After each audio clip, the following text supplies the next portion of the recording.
নরসিংদী জেলা কারাগার থেকে পালানো আনসার আল ইসলামের সক্রিয় সদস্য মোহাম্মদ ফারুক আহমেদকে গ্রেপ্তার করেছে র্যাব। দুপুরে নারায়ণগঞ্জের আদমজীনগরে এক সংবাদ সম্মেলনে কথা জানানো হয়।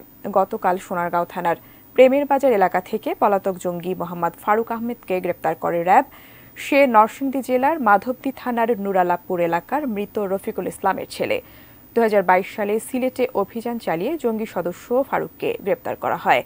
নুরালাপুর সরকারি প্রাথমিক বিদ্যালয়ের সাবেক দপ্তরি ফারুকের বিরুদ্ধে আইনানুগ ব্যবস্থা প্রক্রিয়াধীন রয়েছে।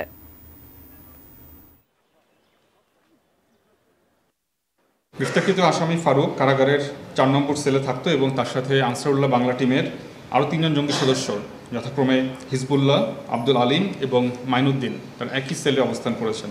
এই ঘটনায় আমরা আরেকটি মামলা দায়ের করছি এবং পলাতক আসামিকে আমরা থানায় সোপর্দ করছি।